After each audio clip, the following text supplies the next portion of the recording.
Prezident İlham Əliyevin gəlini Alyona Əliyevanın keçmişi ilə bağlı yayılan məlumatlar ölkədə ciddi rezonans doğurub.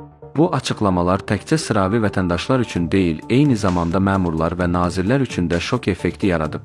Çünki bu məlumatlardan məmurlar da məlumatsız idi. Yayılan məlumatlar doğru olduğu üçün rəsmi təksib də verilməyib. Hazırda cəmiyyətdə hamını düşündürən əsas sual isə budur. Niyə İlham Əliyev və Mehriban Əliyeva bu evliliyə razılıq verdi? Bu sualların cavabı araşdırmalarımız və etibarlı mənbələrin məlumatları nəticəsində məlum olub. Səsləndirilən bütün məlumatları diqqətlə dinləyin və özünüz də təhlil edin. Burada təqdim olunan məlumatlar konkret faktlara əsaslanır. Heydər Əliyevin xəstəliyin sizin diqqətinizə çatdıraq. O, fokal parsial epilepsiya xəstəliyinə tutulub. Həmin insan sizinlə xoş mülayim danışır, ani xəstəliyi biruzə verir, bir anlıq özündən gedir, ayılanda anlaqlı vəziyyətdə olmur, qarşısındakı insana aqressiv davranır, fiziki zorakılıq göstərir, həmin insanın həyatına son verməyə cəhd göstərir.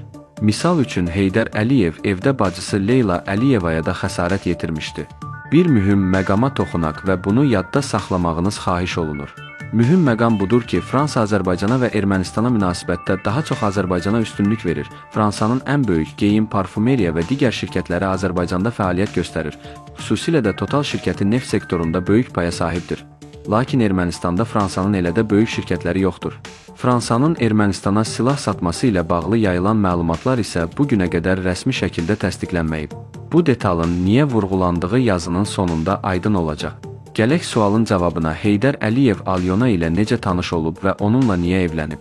Alyona əvvəl Ukraynada yaşayıb, daha sonra Rusiya-Ukrayna müharibəsi başladıkdan sonra Alyona və ailəsi Fransaya miqrasiya edir. O, Fransada barlarda çalışır, eskortluqla məşğul olur. Tanışlıq prezidentin bacısı Sevil Əliyevanın oğlu Azər Əliyev vasitəsilə baş tutub. Alyona yüngül həyat tərzi yaşayan xanım olub. Azər Əliyev Fransadakı evində təşkil etdiyi şənlikdə Alyona və bir neçə xanım olub. Həmin vaxt Heydər Əliyevlə Alyonanın tanışlığı baş tutur. Onların arasında cinsi münasibətdən sonra Heydər Əliyevin xəstəliyi özünü biruzə verir. O, Alyonaya fiziki zorakılıq göstərir, Alyonanın üzünə və bədəninə xəsarət yetirir. Azər Əliyev qızı pulla dilə tutmağa çalışır. Hadisəni örtbasdır edir. Heydər Əliyev Fransanı tərk edir. Lakin 2022-ci ilin noyabrında Fransaya gələn Heydər Əliyev hava limanında saxlanılır. Bundan xəbər tutan İlham Əliyev təcili Fransaya gedir. Xarici İşlər Naziri Ceyhun Bayramov da İlham Əliyevin yanında olur. Diplomatik müdaxilələr edilir və Heydər Əliyev müvəqqəti azadlığa buraxılır. Onun Fransadan çıxışına qadağa qoyulur. İlham Əliyev oğlunun Fransadan çıxarmaq üçün nə qədər cəhd göstərsə də bu baş tutmur. Məlum olub ki, Alyonanın ailəsi qızlarının başına gətirilən hadisəyə görə şikayətçi olub və Alyonada hamiləlik aşkarlanıb. Heydər Əliyevin Fransadan çıxışına qadağa qoyulmasına əsas səbəblərdən biri də ondan analizlər götürülməsi olub. Daha sonra aparılan testlər nəticəsində Alyonanın Heydər Əliyev tərəfindən hamilə qalması təsdiqlənib. İlham Əliyev bu hadisənin mətbuata çıxmaması üçün ciddi səylər göstərir. İlham Əliyev və Mehriban Əliyeva Alyonanın ailəsi ilə danışıb barışıq əldə etməyə çalışırlar. Ailənin şərti bu olur ki, Heydər Əliyev Alyonaya və uşağa tam rəsmi qaydada sahiblənməlidir. Əliyevlər bunu qəbul edir. Heydər Əliyevin bu hərəkətinə görə Mehriban Əliyevanın UNESCO-dan ayrılması məsələsi gündəmə gəlir.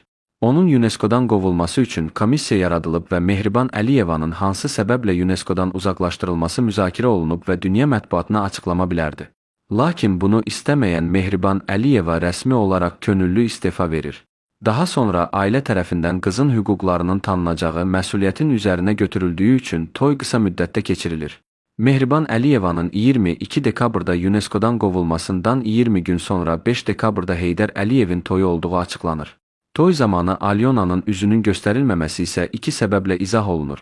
Hamiləlik faktı və onun simasının xarici mediada tanınma ehtimalı. Çünki Alyonanın keçmiş simasını Ukrayna və Fransadakı bir çox kişilər tanıyır. Onun kiminlə ailə həyatı qurması həmin şəxslərə məlum olsaydı bu daha da biabırçı vəziyyət yaradacaqdır. Bu toy qısa zamanda baş tutduğu üçün Alyonanın simasını indiki kimi dəyişib insanlara təqdim edə bilmədilər. İlham Əliyev qızı Leylanın toyu kimi oğlunun toyunda daha möhtəşəm keçirmək istəyərdi, amma bu baş tutmadı. Bundan sonra Azərbaycan mediasında Fransaya və Fransa prezidentinin ailəsinə qarşı sistemli təhqir kampaniyasının başlaması da bu hadisələrlə əlaqələndirilir. Məqsəd isə Fransa ilə bağlı mənfi ictimai rəy yaratmaq. Psixoloji durumu yerində olmayan İlham Əliyev bu yolla Makrondan qisas aldığını düşünüb özünü təsəlli edirdi.